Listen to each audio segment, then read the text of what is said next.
Hi, we're meeting with Lina Teixeira, who's running for seat 2 in the Clearwater City Council race. How are you today? I'm very well, thank you. And how are you? I'm great. So Lina, why are you running for City Council? It's a long answer. So basically the last 5 years, I've been very aware of the challenges in my community and I just wanted to help. And that evolved and snowballed into this big thing where I became an elected leader of several boards, and with each new role, I saw a difference. It helped, but it just never was enough. And so today, I'm a recent empty nester, and I thought that it's time for me to finish what I started. And this whole transition of being an empty nester has been difficult for me. My son is in the Northeast, and my daughter is in the Northwest, and I want them to come back. And I've had very candid conversations with my children, and I've asked them, are you coming back? And my daughter is very very straightforward, said no. And my son, I don't know. And so I asked him, what can I do? Or what can Clearwater offer you to come back? And their answers are pretty much the same. And they need to be vibrant, the city needs to be vibrant, the city needs to offer opportunities, and they need to feel welcome as youth and to start a family, to pursue their careers. So I have a very personal reason for running, and that is, one, I always finish what I start, and two, I want my babies back. And I want everyone's kids to come back. So it's certainly not on my bucket list or a career goal or a resume builder for me. It's a very personal reason. Okay. So what sets you apart as a candidate? I think it's the why I'm running. And also, as a private citizen, I've been so engaged. I've done everything in my power to be part of the solution.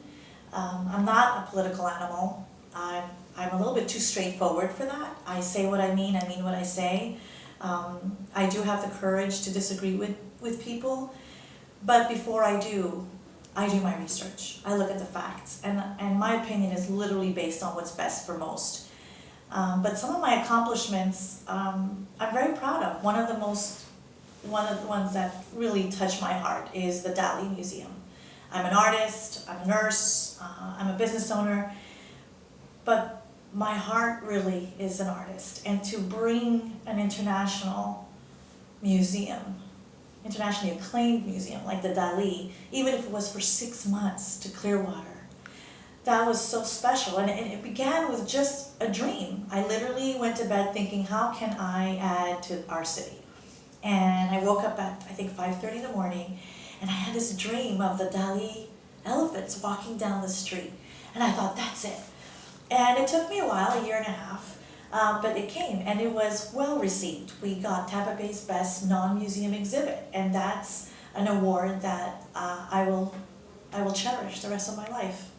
So it's things like that, it's things like private citizens being engaged in what's best for the city, having ownership and pride of your city to the point where you step outside your comfort zone and you try to do something that's going to be positive.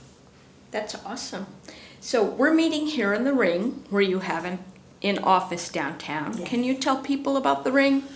So to me, the Ring, co-sharing office spaces, is what is synonymous with everything that is right, the future of Clearwater. And I have been blessed to know the team that brought this place to Clearwater.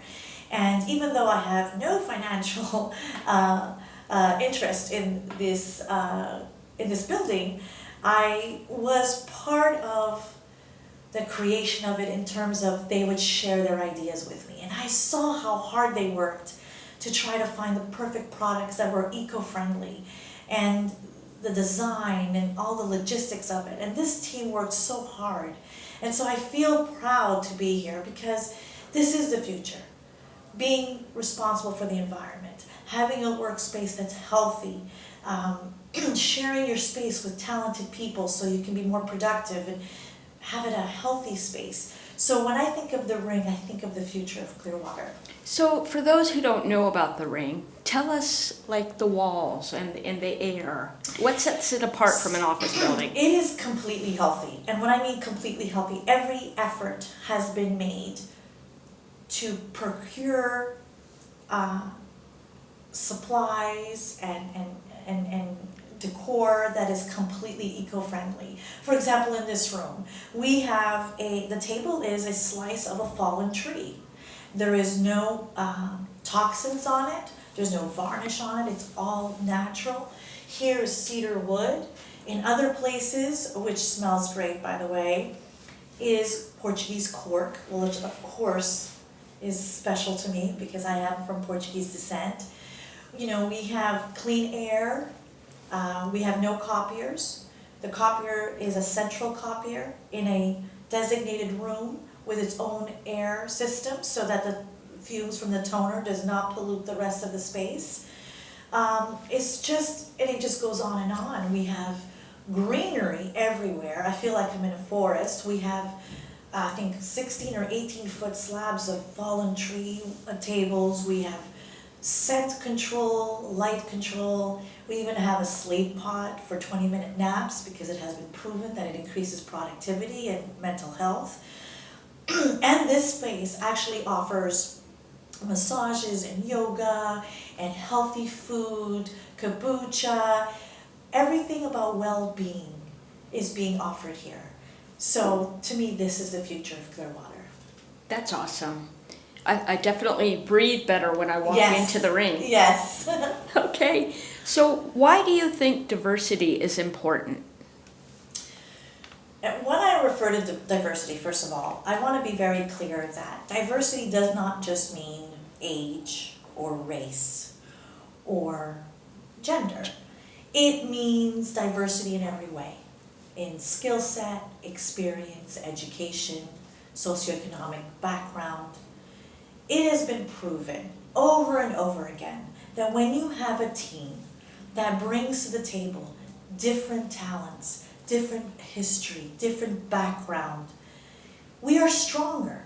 If you have a team of 5 people with only the same talent, the same background, it's limited. So when we're talking about representing 117,000 people in Clearwater, we need the strongest team up on that dais. And that means that we need people from different backgrounds, different race, different gender, different educational backgrounds, different experiences, because together, when we pool all of that together, we can get better results.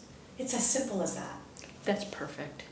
So given all you've done in the community, what are some of your accomplishments?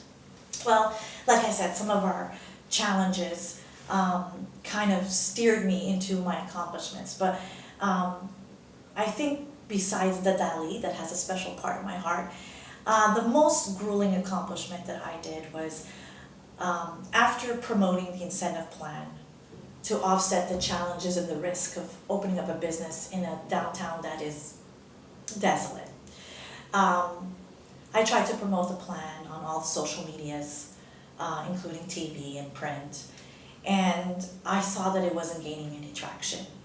And so I decided to walk the walk. So I opened up a wine bar in downtown for 3 reasons. 1, to start a movement. If I could do it, you could do it. 2, I wanted to go through the process myself so I can be a resource to the 30-odd merchants that elected me to be their leader. And number 3, I wanted to finally get the incentive plan to be awarded to somebody. And I wanted it to be me because I was the one that was promoting it on TV. So I did it. I opened up a wine bar, by the way, which is not a passion of mine. This was just a way to spearhead a movement. It took a while, but I did get the incentive plan. And then I was able to facilitate it for other businesses. So 2 years later, we now have 6 to 8 new businesses. I'm saying 6 to 8 because some are still trying to open. And we've had several awarded, including Clear Sky, Tequilas, Vector, myself. So I have accomplished that goal. but it came at a very great personal expense to me. It is grueling. I'm working 80 hours a week. I have no family time. I have dinner with my husband once a week on a Sunday. And I didn't realize how hard it was going to be. So to me, that accomplishment needs to be put out there because it did come at a very big expense to me, personally. I'm exhausted, it's very challenging, I have to program the bar all the time. But I think it signifies how much I care, that I would dedicate myself to a business just for the sole purpose of being part of the solution rather than just talking the talk. Yes, that's definitely impressive. Thank you. So, what is the greatest challenge that Clearwater is facing? I think there's several, but it all can be boiled down to one word, and that's perception. Perception might not be real, but perception is perceived as reality by the person. And we're dealing with different perceptions that we need to address. The perception that the Church of Scientology is divisive, and it is. I've knocked on up to today I think 4,100 homes. The majority of people have that as a concern. So that perception that is divisive. The perception that the city of Clearwater is a city of no. I hear this from plumbers, electricians, builders, developers, business owners. The perception that Clearwater doesn't welcome small businesses or businesses in the terms of the processes are archaic, they're not user-friendly, it's repetitive. And these issues cost the private sector millions of dollars in delays and redundancy. So that sends the message that we're not business friendly. The perception that Clearwater is dead last in many things. That perception is very valid. We have a lot to make up for. We have a perception problem of the neighborhoods are disenfranchised. When we ask somebody where they're from, they don't say from Clearwater. They name their neighborhoods, even when everyone else responds their city. So there's nothing uniting us. There's a perception that Clearwater is not the place to create memories or spend their discretionary money. They go to other cities to do that. So it all boils down to perception. And these are problems that are very complicated. And it's going to take more than one effort. It's got to be a multi-pronged plan. And it's a big challenge, and I'm up for it. But it's going to be difficult. Okay. One last question. Tell us about your family. My family. I have been so blessed. Let me start off with my husband. I met him at 19, got married at 24, we're still married. He is the most kind-hearted, confident man I've ever met. He knows that I'm very extroverted. He knows that I am very passionate. We are the perfect match. He is my everything. He strengthens my weaknesses. My weaknesses are his strengths are my weaknesses. But this whole process of running for city council really has shown me how much he loves me. Frank and I don't have the same last names because we got married in Quebec, and in Quebec the women don't take the men's names. And as I'm getting well known as a candidate, they address him as Mr. Teixeira, and he has never once corrected them. That takes confidence. He knows who he is, but he lets me shine, and he supports me in every way. So that's my husband, Frank. My firstborn is Bianca, very vivacious, smart as a whip, sometimes a bit too much. She's beautiful. She has left me. She has fallen in love and has left me to start a life with her significant other. And I like him, thank God. My husband and I like him, thank God. Alex, we love you. Welcome to the family. I miss her. I miss her so much because she's such a delight. She adds light to every room she walks into. And then there's my baby Lucas, who just left me to play baseball for St. Michael's University. I miss him too. He has a great sense of humor, very responsible young man. I miss his jokes. He imitates me perfectly. You know, I miss coming back from the bar at 2 a.m. and watching Friends with him. I miss the way he puts his hands on his waist and imitates me when I'm scolding him. I've been blessed with 2 very successful, intelligent, beautiful kids, and they're my world. That's perfect. So Lina, can you share your campaign website and how to contact you? So my phone is attached to me, so the best way to contact me is 727-409-3604. You can come to my wine bar, 522 Cleveland Street. We can chit chat. Let's see, www.alina2020.com. Or you can go on Facebook. I have so many pages. I have a page for my art, I have my page for my wine bar, I have my own personal page, my Instagram. Just look up Lina Teixeira and it'll all pop up. But I am available. I'm willing to listen to what you guys have to say, and I love having animated discussions because out of those comes results. So hit me up. Okay, thank you, Lina, for this interview. Thank you, Kelly. All right.